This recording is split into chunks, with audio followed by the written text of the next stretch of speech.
Fala pessoal, tudo bem? Eu sou Yasmin Orozimba, analista de fundos da Empírico Gestão. Estamos aqui em mais um fechamento de mês para compartilhar com vocês a rentabilidade dos fundos no mês de março, os FOFs da gestora da série Melhores Fundos. Aqui comigo, Laís, responsável pela série Melhores Fundos. Tudo bom, Yas? Tudo bem lá? E o Alexandre Alvarenga, analista também da série. Tudo bem, Ale? Tudo bem, Yas? Tudo bem, pessoal? Bora lá, a gente vai discutir um pouquinho de cenário, comentar a rentabilidade dos fundos e responder algumas perguntas que foram enviadas no Telegram.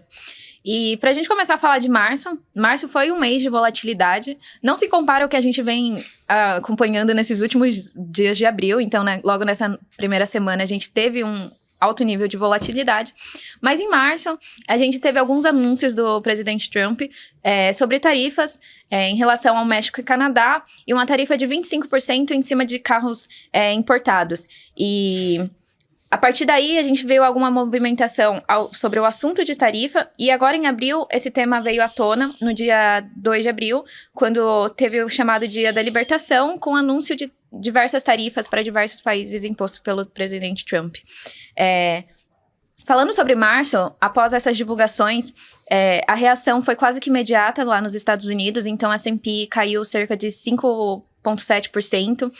As empresas de tecnologia foram grandemente impactadas, a Amazon, Nvidia, Meta, e o Nasdaq acabou caindo mais de 7%. Esse movimento acabou refletindo como essas tensões comerciais estão preocupando os investidores e o mercado como um todo.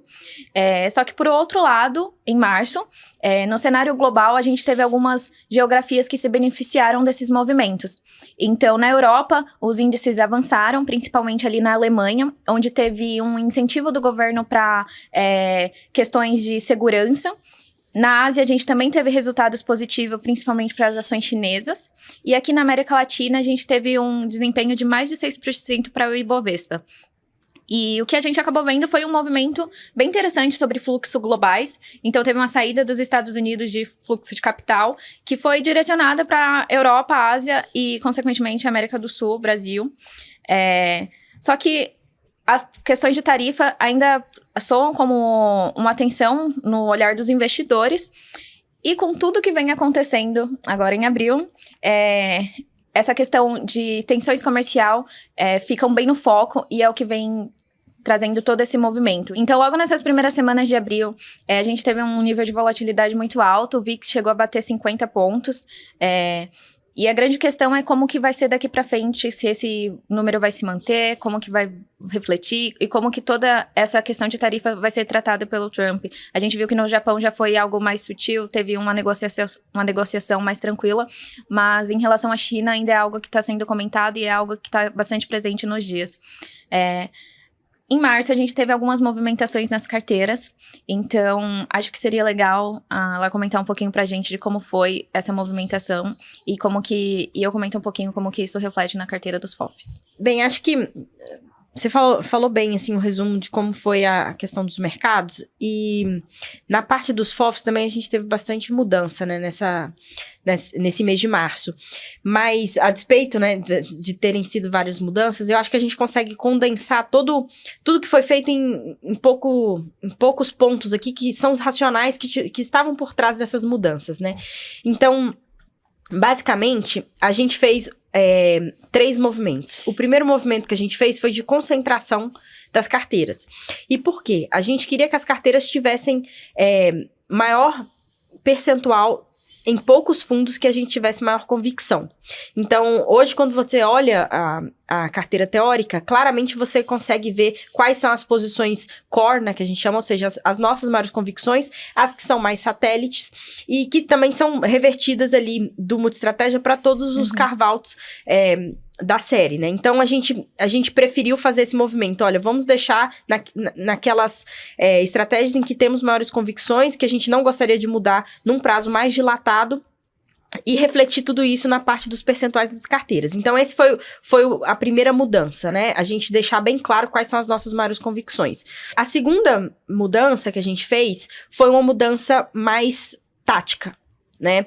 Então, assim, dado o cenário, obviamente, a gente, quando fez as mudanças, não tinha ainda essa parte do Trump, mas acho que não houve mudança nenhuma em relação a isso, no tático das carteiras locais, então a gente segue com a mesma convicção, que é o seguinte, a gente tem uma visão um pouco pior para a inflação doméstica do que a média do mercado, a gente tem uma visão melhor para a atividade, Brasil também, né, do que a média do mercado, e a gente tem uma visão um pouco mais pessimista em relação à queda de juros, então a gente acha que essa Selic mais alta, ela vai precisar se manter por muito mais tempo. Claro que se a gente tiver uma desaceleração global muito forte devido às tarifas, né, devido a essa política protecionista do governo Trump, esse cenário muda um pouco, mas por enquanto a gente está bem confortável com essas mudanças. Então essa mudança tática, basicamente, o que a gente fez? A gente reduziu na parte de bolsa as nossas posições em small caps. Então, a gente trouxe para o -2, né, nível -2 de alocação tática, a parte de small caps. Então, a gente tira a nossa alocação na Trígono, apesar dela continuar como indicada aqui na série. Então, tiveram essas duas movimentações. E a terceira, a gente fez algumas adaptações nas carteiras também, no sentido de produtos. Né? Então, a gente tem limites, né, nos fundos, a maioria deles é para público geral, né? Então, a gente queria deixar na carteira fundos que tivessem, que nos dessem um conforto em relação à alocação, seja no exterior, seja, né, em moeda estrangeira, dependendo da legislação de cada fundo, né? Se é prévio, se não é. A parte também de alocação em fundos para público qualificado ou profissional dentro de uma carteira geral, para que essa carteira pudesse ficar o mais redonda possível, né? Durante a maior parte do tempo. E que a gente achasse que os produtos que estavam lá dentro tinham mais uma dinâmica de FOF mesmo. Então, foram esses os 3 principais motivos que englobaram todas essas mudanças. Na parte de convicções, a gente concentrou, né, nessas que a gente gosta mais, e só tiveram 3 indicações que saíram da série, né? Então, não teve muita mudança em relação à nossa avaliação em relação às gestoras que a gente já indicava. Apenas 3. A gente tirou a Risa, né? A gente tinha o Risa da Icon, ela sai das nossas indicações também, essa estratégia, né? Não tá mais nas nossas indicações.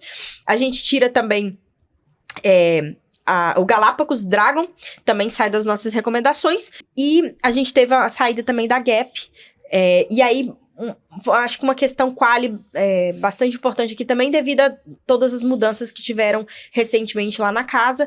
É bastante coisa, a gente prefere ficar de fora para observar como é que vai ser daqui para frente. Então, tirando essas 3 casas, todas as outras permanecem como indicações nossas e como indicações avulsas da série para os assinantes, e estão ali naquela parte do que comprar da série, né?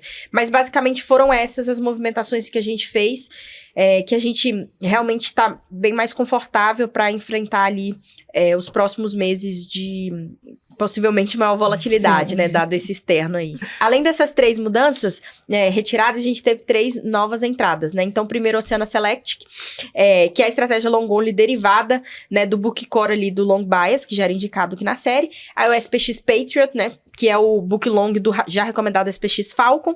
E a gente teve a entrada também do Margem 11, um ETF, né, ou seja, um fundo passivo, na parte de renda fixa. Ele foi recém-lançado pelo BTG. Ele basicamente é um fundo em que inclui debentures AAA, né, ou seja, de altíssima qualidade, que eles podem ser usados como margem, né, por isso o nome Margem 11. Isso foi uma mudança de legislação que a gente teve recentemente, né, no final do ano passado, que a B3 passou a aceitar, né, essas debentures como margem, e aí o BTG viu essa oportunidade de fazer esse produto. A gente achou bastante interessante, né, taxas super atrativas, ele tem ali um target de CDI, 105% CDI até 110%. A gente acha que é uma adição interessante ali no nosso book. Então, ele entrou também, foram essas 3 estreias nessas mudanças de carteiras de março. Maravilha. A Margem 11, inclusive, já está na carteira. A gente entrou na oferta primária ali no final do mês, então já está na carteira. A grande questão é que para as demais movimentações, a gente tem um certo período de operacionalização delas, né? Que a gente tem que considerar a liquidez, o prazo de aplicação das posições, questões regulatórias. Então, tudo isso que vai levar um tempo até que as carteiras estejam 100% aderentes, né? Mas as carteiras vão estar disponíveis na descrição do vídeo para se vocês quiserem dar uma olhada de como que ficou essas mudanças, né? E aí, partindo para o resultado dos fundos, o Melhores Fundos Multimercado teve um desempenho de menos 0,21 no mês, com destaque positivo para Mar e Neo. E do lado negativo, a gente teve Kinea, Zeus e Canvas Vector. Ale, a gente já tem a pesquisa dos multimercados desse mês? Já sim, saiu essa semana, então tá fresquinha. E, na verdade, teve um ponto, né? Porque, como você falou, teve um evento importante no dia 2 de abril, que foi o anúncio das tarifas ali pelo Donald Trump. E parte das respostas veio antes do anúncio, né? Só que a maior parte veio após o anúncio. Então, né, a gente considera que esse resultado poderia ser diferente, que a gente viu aqui no mês de abril, mas que está até aderente com o que a gente tem visto no mercado. E aí, pedi pro pessoal colocar o heatmap aí na tela. Dá pra gente ver aqui no mês de abril desse ano, né, e até em referência aos últimos 12 meses aí, que a gente teve uma piora significativa, né, primeiro falando de US aqui, na parte de crescimento do PIB, né, de atividade americana, e também na inflação americana, justamente com essa incerteza, né, sobre as políticas tarifárias do governo Trump. E aí, isso deixou o mercado muito arisco, né, e avesso a risco também. E a gente tem, até nas conversas com os multimercados, eu tenho sentido muito isso, que houve uma redução de risco nessa semana, dadas essas incertezas, em alguns nomes, né, e acho que o mercado está acompanhando esse movimento agora com atenção. Até mais do que os eventos locais, né, aqui no Brasil. Que, como a gente vê aí no gráfico, ele mantém esse pessimismo de forma geral, né, mantém também esse viés mais pessimista com a inflação e com o fiscal aqui no Brasil, mas que se tornaram temas um pouco secundários diante desses eventos globais, né, e até de uma discussão mais estrutural, até de uma redução do excepcionalismo americano, de uma desaceleração global e, eventualmente, de um cenário de mais desglobalização, né, que são países puxando mais para si as suas cadeias produtivas, né? Então, eu acho que tem temas até estruturais, eventualmente geracionais, né? A China olhando muito para investimento em tecnologia, em AI também, para competir com os Estados Unidos, que sempre foi, né, e nos últimos anos tem sido cada vez mais uma superpotência nesse sentido. Então, acho que tem temas bem importantes e, né, os multimercados já vieram de uns 2, 3 anos aí de dificuldade de leitura de cenário, então acho que isso também impacta em ter um momento agora de mais incerteza e justamente mais redução de risco, né? E assim, incerteza às vezes é utilizado como de forma geral, mas eu acho que nesse momento faz todo sentido porque ninguém sabe para onde que, né, o mercado vai se movimentar, se de fato tudo que foi anunciado ali sobre tarifas vai passar, né? Se o Congresso vai aprovar tudo também.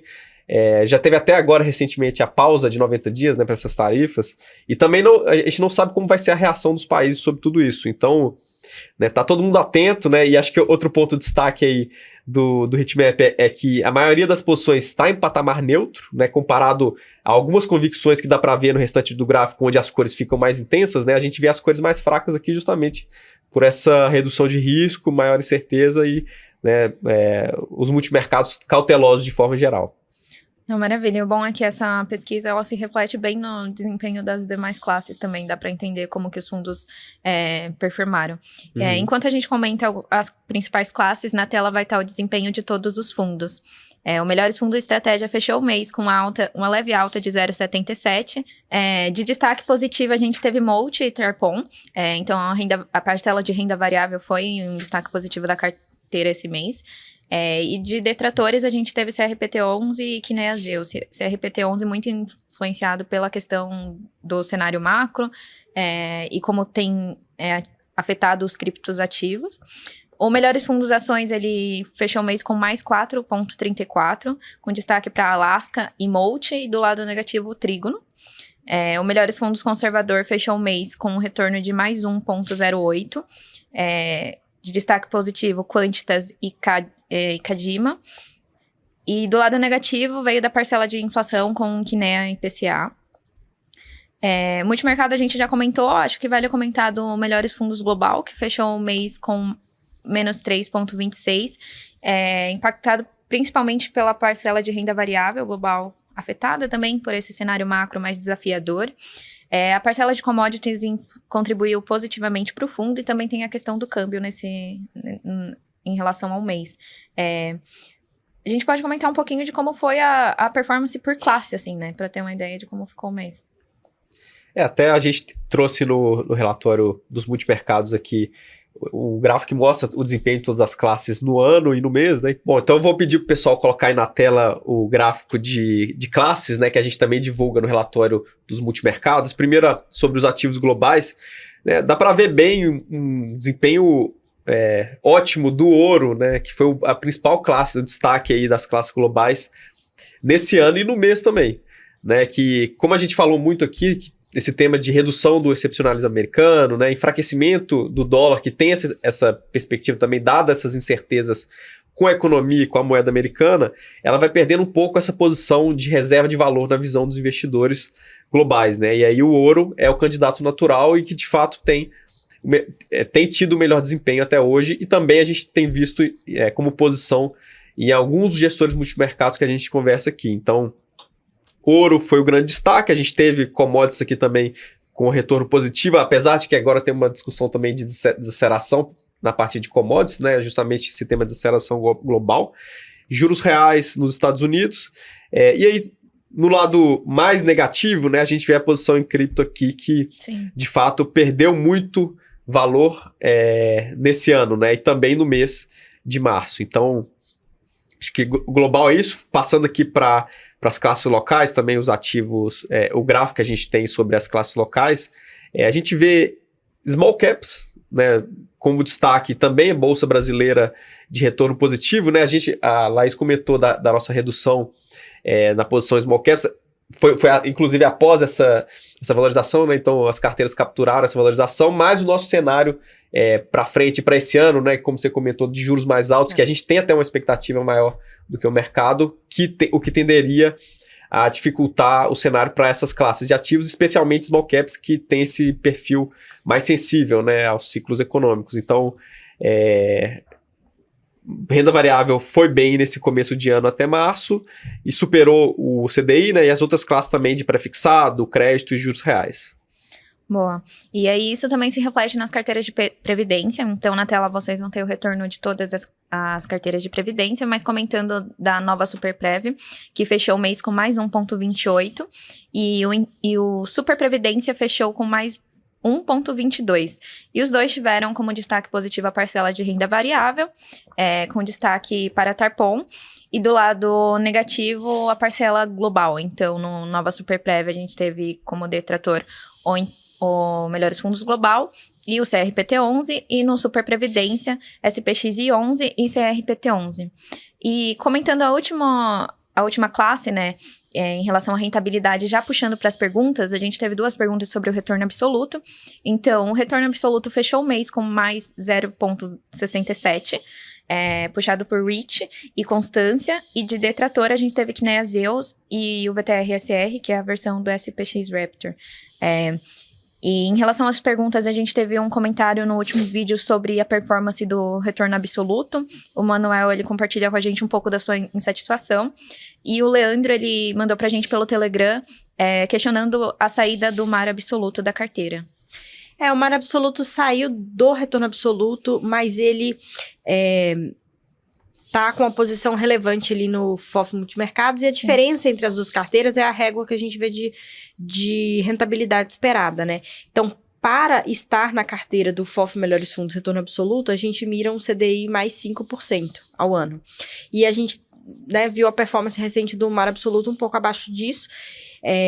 Combinado a isso, houve algumas modificações lá na equipe, né, a saída do Perdigão, que é um dos fundadores, ele ficava mais com a parcela, ele era responsável pela parcela de bolsa, de fato, né, desde o início, essa parcela tem vinha tendo tido, né, uma contribuição menor para o retorno do fundo. Então, de fato, a grande performance vinha mais da célula do Coutinho.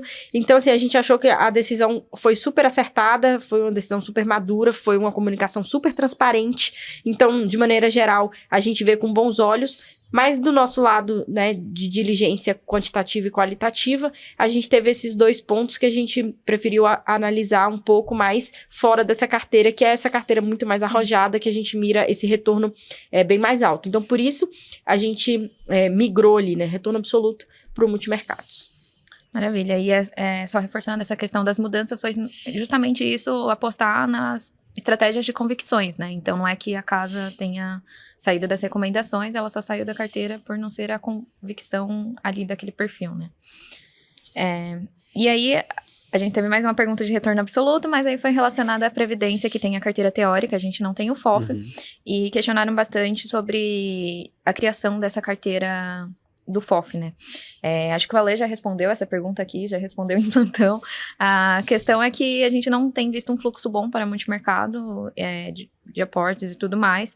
Então, iniciar um fundo num cenário desse, a gente estaria assumindo talvez um risco de manter um fundo com PL pequeno, que acabaria comprometendo com a própria estrutura do fundo, né? Então, mas assim, bom saber da intenção de vocês, a gente vai monitorando, e qualquer novidade a gente atualiza.